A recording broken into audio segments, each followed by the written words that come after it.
Намирам се в покрайните на квартал Коматево. Пред мен е полето, на което се предполага, че има някакви фигури. Това тук е житна култура, а това тук е люцерна. По-далечния край надали би могъл да бъде видян от пететажните блокове, които са в съседство. Макар че и там ще отида.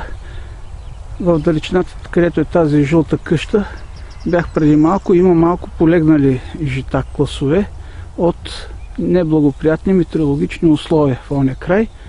А тук виждаме по-жълта част и по-зелена, което се дължи на различно наторяване. Там, където е попаднала тура, там е по-зелено, а там, където не достига, е по-жълто.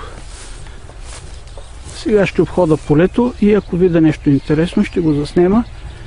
По думи на работещите в близкия обект работници, тук има глутница от кучета, които обикалят в нивите и може на тях да се дължи това, което нашите свидетели са видели като и оприличили като вид иероглифи.